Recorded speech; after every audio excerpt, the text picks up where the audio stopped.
Sumainyo ang Panginoon. Hindi ninyo mapagpipikuran ng sabay ang Diyos at ang kayamanan. So patuloy na paanyaya ng may kapag, lalong-lalo na ngayong kapanahonan na ito, na kung saan ay naharap tayo sa skandal ng drug control projects na pinag-uusapan sa Senado at Kongreso.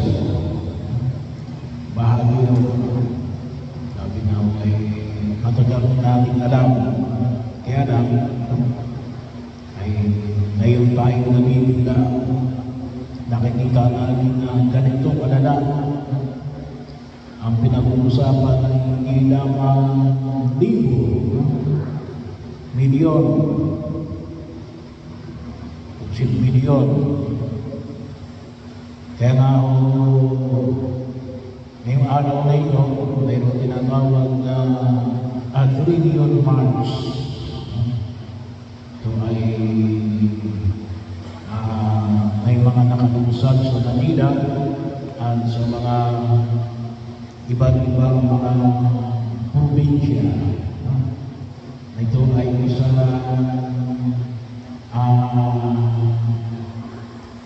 paanyaya, isang pagtitipon para ipahayag na hindi tayo pumapayag sa anumang uri na korupsyon sa daigdig na ito. Kaya tama na yung sinabi ni Jesus, ang magpapakakatiwalaan sa maliit na bagay ay mapagkakatiwalaan sa malaking bagay. Kaya di po, ang Catholic Bishops' Conference of the Philippines, para sa kaalaman din natin nagpalabas ng pastoral letter lately na ang pamagat ay pag-ahon sa bahag ng katiwalian. Hindi lamang bahag ng tubig, ngunit bumabahag ang katiwalian. Napakalalaki at napakalalawak, malalim. Kasi nga, baka tayo ay nasanay na. Tawag na natin ay naging natural na. SOP, Standard Operating Procedure. Kaya yung paalala ng mga bispo ng Pilipinas, konting sa si Propeta Amos na narinig natin sa kanyang pagbasa. Kaya mula sa chapter 5 verse 24 na nagpapahayag sa mga kalarutan na parang agos ng tubig at ang katwiran na parang ilog na walang tigil. So, alam naman natin yung hindi natin pagsanayon sa korupsyon. Kaya nga may ilang konkretong hakbang na ipinahayag ng CPCB na dapat natin gawin bilang isang bayan, sama-sama natin gawin. Ano yung hamon na ipinahayag? Hindi lang ito tungkulin ng gobyerno, negosyo, o mga kontratista. Tungkulin din ito ng lahat, kasama ng simbahan. Aminado tayo marami ng pagkakataon na tayo nabigo sa pananahimik, sa pagtitiis, sa katiwalian, sa ating nanay, o sa hindi pagpapakakita ng kapal na halimbawa. Kaya dito nagsimula ang aming panawagan bilang isang sambayanan ng Diyos. magkasakay sa hambangay. Mayroon po siyang na mga prayer na ipinahayag ng Catholic Bishops' Conference of the Philippines. Una, maging mapagbantay at magsalita. Huwag natin hayaang patayin ng pagkamali ang ating galing sa katiwalian.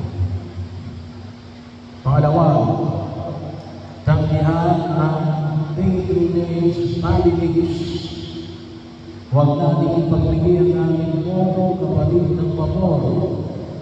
Humingi tayo ng integridad na pamumuno. Pangatlo, isabuhay ang karapatan sa araw-araw.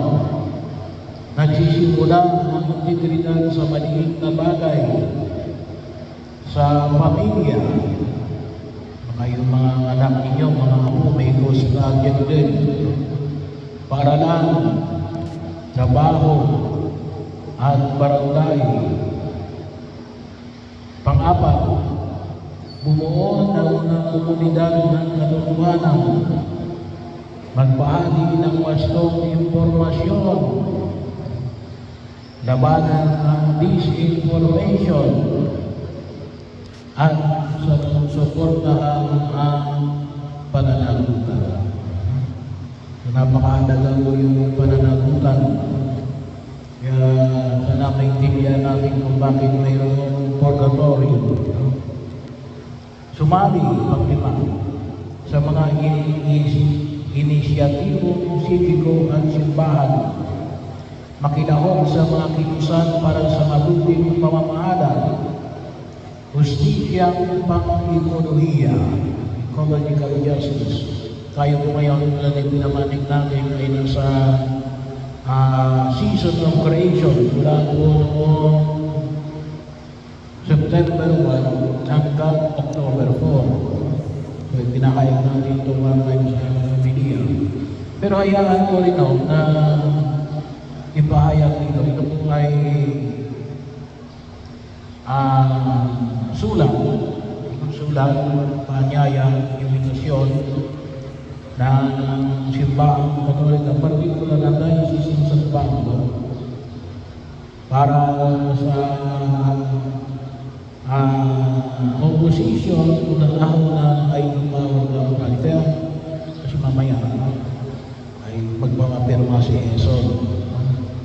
Kaya sino man gusto sumang-ayon dito, kaya hayaan nyo na basahin ko ito kung naman may kopya rin siya. Ito ay nakadeliver kay Honorable Sotarabones, Governor, Province of Laguna, Provincial Capital sa Laguna, Honorable Congressman and Congresswomen, Families Representative for Environmental Protection, and Representative of the Province of Laguna, Batasang Pambansang Congress, IBP Road, Constitution Hills, Quezon City, subject appeal for the protection of creation and opposition to the Ahonan Hydropower Dam project. Your Honor, with deep respect and sincere concern for beloved province of Laguna, we, your constituents and stewards of creation, humbly invite you to appeal for your leadership in safeguarding our common home. The proposed Ahonan Hydropower Dam poses serious threats to our environment, biodiversity, and communities. Independent studies in local testimonies have raised great concerns. Deforestation of watershed areas, disruption of fragile ecosystem, loss of livelihood for indigenous peoples and farmers, and increased risk of flooding and landslide. Such destruction cannot be outweighed by temporary economic gains. As public servants entrusted with the welfare of your people, you have the sacred duty to uphold the integrity of creation and protect the land and waters. that sustain us. Pope Francis in Laudato Si reminds us that the cry of the earth and the cry of the poor are one and the same. To ignore the ecological devastation caused by destructive projects is to compromise not only our present but also the future of generations to come. We believe that true progress must be rooted in sustainable development, one that respects the balance of nature and upholds the dignity of human communities. Renewable energy is vital, but it should not come at the expense of the forests, rivers, and lives of our people. We strongly encourage the pursuit of alternative community-based renewable energy solutions that do not endanger our ecosystem. Therefore, we earnestly appeal to you, our honorable leaders, to stand firmly against the construction of the Ahodan hydropower dam, to pass and support policies that promote ecological stewardship and climate justice in Laguna, to defend the rights of the poor, the vulnerable, and the generations yet unborn, whose future rests on the decisions we make today. Laguna is a blessed land, rich in natural beauty, fertile soil, and resilient people. Let us not allow short-term interests to destroy what has been entrusted to us by God, history, and our ancestors. We pray and trust that you will hear the cry of your people and the cry of the earth. May your leadership be remembered not for projects that destroy, but for choices that preserve life, dignity, and hope. With gratitude and hope, Most Reverend Marcelino Antonio Maraling, Junior D.D., Reverend Father John Dino Calampiang, Director of Commission on Ecology, Reverend Father Jessica Mosquera, Parish Priest of Our Lady of Nativity Parish, Pangit. So, para alam niyo kung ano yung pipirmahan ninyo, no? At kung kayo ay nais na maging kabahagi, hindi ko pwede na sumasang-ayon tayo sa mga alituntunin na katulad nito, pero hindi naman tayo kumikilos, kaya hinihiling ko na doon na pumirma may pagkatapos ng misa ay hinihiling po natin ang pagbabago panglipunan. Pang-anim, suportahan ang panukalang magbuo ng isang independent commissions. Manawagan tayo para sa isang madayang committee totoong nagsisiyasat sa katiwalian, sa flood control, at iba pang inosensyon sa pabansang bagyo. Hilingin ang justisya, hindi ang pagwawalang bahala sa batas. Higit natin ang pagsasampa ng mga kasong kriminal laban sa mga sistematikong nagnanakaw ng mundo ng bayan. Pangwalo, maging huwarang sa simbahan. Itaguyod sa ating sariling mga institusyon pang-simbahan, mga dioceses, parokya, Catholic schools at iba pa, ang transparency and accountability at inuwid ang anumang pagkukulang. Pangsyam, mamungay ng simple, iwasan ng dagis.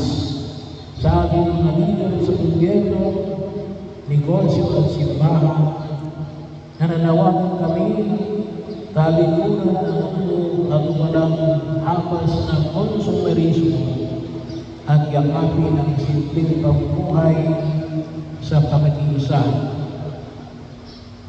sa pamilya.